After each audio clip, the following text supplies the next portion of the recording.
안녕하세요, 문쌤입니다. 오늘은 비가 오는 날입니다.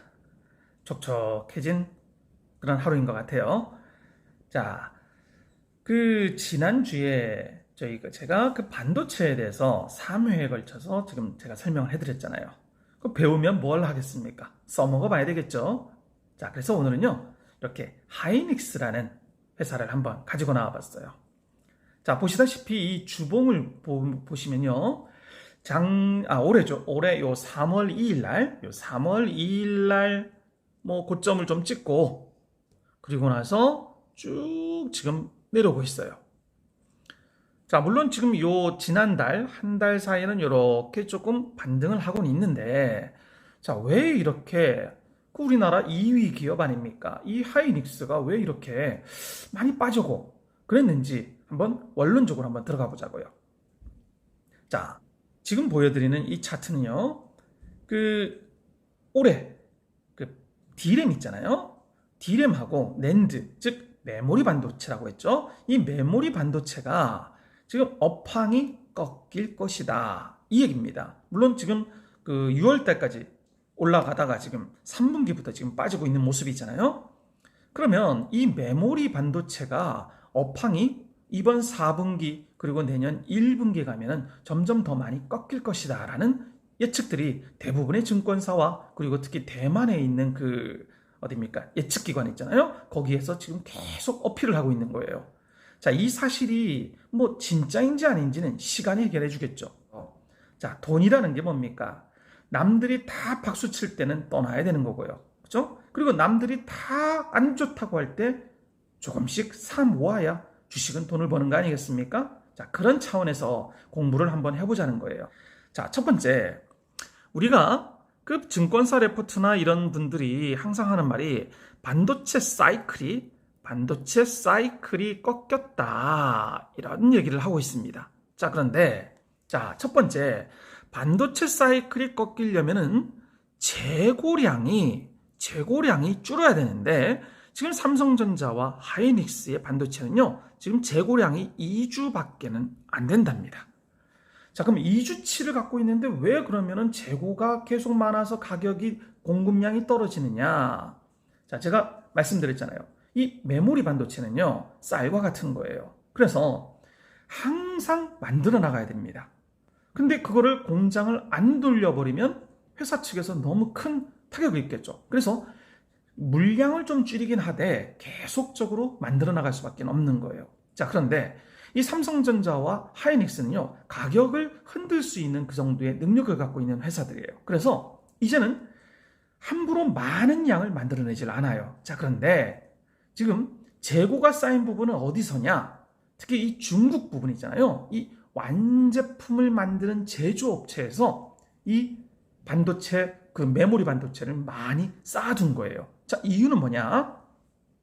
우리 코로나 때문에 반도체 문제가 엄청났잖아요. 차량용 반도체 이런 것 때문에. 자, 그래서 첫 번째는 코로나 때문에 언제 어떤 일이 터질지 모르기 때문에 이 완제품 업체에서 갖고 있는 거고요. 자, 두 번째는 지금 미국 바이든 대통령의 중국 반도체를 굴기를 없애기 위해서 계속 쪼우고 있잖아요. 그것 때문에 언제 우리가 이 메모리 반도체, 즉 쌀을 못 먹을 수 있기 때문에 굉장히 많은 반도체를 보관을 하고 있다는 겁니다. 그래서 반도체 가격이 빨리 올라가지 않고 점점 떨어지고 있다는 거죠. 두 번째, 반도체 가격이 내년에는 떨어질 것이다. 즉 4분기부터 1분기는 많이 떨어질 거다라는 예측을 하고 있잖아요. 근데 그렇지 않고 거꾸로 내년에 공급 이슈가 더 떨어질 수밖에 없다 이거예요. 자, 이유는요. 틱톡 전략이라고 한답니다. 자, 틱톡. 이 틱톡이 뭐냐면요. 이 반도체를 항상 미세화가 되고 반도체는 굉장히 발전해야 되는 기술이잖아요. 자, 그래서 이 반도체를 설계하는 부분이 있고 제조하는 부분이 있을 거 아닙니까? 그럼 이 설계하는 부분을 바뀌어야 되겠죠. 항상 미세화돼야 되니까. 그리고 그 미세화된 걸 그대로 이번엔 공정에서 한번 만들어 봐야 될 거 아닙니까? 그래서 항상 이 설계와 공정, 제조 사이는요, 1년이라는 텀을 들고 틱 얘네가 한번 바꾸고 톡 얘네가 한번 바꾸고 해서 1년 주기로 바꾸게 돼 있답니다. 그런데 올해 내년에는요, 그거를 못하게 됐대요. 왜 그러냐면 인텔 아시죠? 인텔 그 CPU를 만드는 인텔이 내년에 서버용 그 CPU를 만들어야 되는데, 그게 무슨 뭐 CPU가 뭐 사이파이어 레이즈인가 뭐 하여튼 이런 거래요. 하여튼 이 서버용을 만들어야 되는데 올해 내놓지 못했다는 거예요. 그래서 내년에 나오는데, 그럼 내년에 나오면은 그 서버와 함께 DDR5 많이 들어보셨죠? 요 DDR5를 같이 공급을 해야 된다는 거예요. 그런데 인텔에서 그걸 내놓지 못하다 보니까 지금 하이닉스와 삼성전자 역시도 DDR5를 내놓지 못한 거죠. 즉 설계를 아직 못하고 지금 기다리고만 있는 거예요. 그래서 내년에는 틱톡이라는 한 번의 설계 한 번은 공정이라는 게 아니라 한꺼번에 같이 들어가야 된답니다. 자, 당연히 설계에서 처음을 들어가면 뭔가의 문제가 있겠죠. 공정에서도 처음 하는 건 문제가 있겠죠. 이런 부분을 수율이라고 합니다. 이 수율이 별로 안 좋을 수밖에 없다는 거죠. 즉 불량률이 많아지는 거죠. 그렇다 보면 당연히 뭡니까? 공급량은 줄어든다는 거죠. 이해되셨죠? 자, 다음 세 번째로요.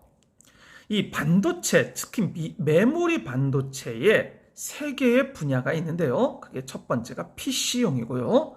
두 번째 휴대폰용이 있고, 그리고 서버용이 있답니다. 자, PC용은요, 그 반도체 전체의 15%를 차지하고요. 그 다음에 휴대폰이 35%, 그리고 서버용이 35%, 그리고 기타 몇입니까? 뭐 한 10%, 15% 정도는 뭐 기타용이겠죠. 자, 그러면 여기에서 일단 PC용이라는 거는 뭡니까? 뭐 그렇게 뭐 중요한 부분은 아닌 것 같고요. 왜? 얘네들은 당연히 떨어질 수밖에 없을 것 같아요. 우리 언택트 시절에 노트북 많이 사곤 했잖아요. 그런데 이번에는 콘택트 시대가 돼가니까 노트북 같은 걸 덜 산다는 거죠. 얘는 당연히 수요가 떨어질 거라는 거죠. 자, 반면 이 휴대폰은 뭡니까? 사람들이 코로나 시절에는 밖에 나갔어요? 안 나갔어요? 안 나갔잖아요. 그러다 보니까 사람들이 뭐 인스타그램 찍고 해갖고 올리고 이런 걸 잘 안 한 거예요. 그래서 아유 빨리 코로나가 끝나기만 기다리자 해갖고요. 올해 드디어 끝날 때 올해부터 많은 휴대폰이 팔릴 걸 예상을 했던 거예요. 그런데 문제가 터진 거예요. 무슨 문제? 이 코로나가 그 조립 공장인 베트남, 뭐 인도네시아, 말레이시아, 인도 이런 그 동남아 지역을 강타를 해버린 거죠. 그러다 보니까 10대를 만들 걸 5대밖에 못 만들어낸 거예요. 그러다 보니까 D램 반도체도 들어갈 수가 없었던 거죠. 자, 다음 핵심은 요 서버예요. 자, 이 PC와 휴대폰은요, 만약에 반도체 가격이 올라가면은 당연히 그 가격을 어디에다가 전가를 해야 되겠습니까? 휴대폰과 PC에다가 가격을 올려야 되겠죠. 그럼 사람들은 살까요, 안 살까요? 안 사버립니다. 뭐 그냥 있는 거 쓰지. 자, 그런데 이 서버용이 뭐예요? 유튜브, 아마존 이런 회사잖아요. 넷플릭스. 갑자기 우리 유튜브 문쌤 동영상 막 보는데 이게 딱 끊겨버려. 화 나요, 안 나요? 잘생긴 문쌤을 못 보잖아요. 화가 납니다. 그래서 이 유튜브가 펑크가 난다는 건 말도 안 되는 일이에요. 그러다 보니까 이 유튜브와 넷플릭스 이런 큰 업체들은요, D램 가격이 서버용 가격이 올라가도 무조건 살 수밖에 없다는 거예요. 그래서 당연히 D램 가격은 올라갈 수밖에 없다는 거죠. 게다가 지금 이 대부분의 그 서버 그 업체들이요, 그 서버를 새로 바꿨던 시절이 2017년에서 18년이랍니다. 자, 그런데 다른 PC와 휴대폰은 중간중간에 휴대폰의 전원도 끄고 컴퓨터는 끄잖아요. 그런데 서버는요, 24시간 내내 전력을 공급해야 돼요. 당연히 뭡니까? 빠른 수명이 다 해버리는 거죠. 자, 그러면 17년, 18년도에서 보통 3년 주기로 바꿔줘야 되는데 이미 21년이 끝나가고 있잖아요. 지금 바꿔야 될 때인데 우리 이거 언제 유튜브가 끊길지 모릅니다. 자, 그러면 왜 안 바꿀까요? 네, 아까 말씀드렸잖아요. 인텔에서 그 서버용 CPU를 만들어내야 되는데 못 만들어낸 거예요. 그러다 보니까 이 모든 게 내년에 같이 DDR5와 함께 바꿔야 된다는 거죠. 그래서 이 서버용 메모리 반도체는 내년에 엄청난 호황이 있을 수밖에 없다. 이런 설명입니다. 자, 그러면 지금 저희들은 하이닉스라는 회사를 한번 봐보자고요. 이 하이닉스의 제일 주력이 뭡니까? 메모리 반도체잖아요.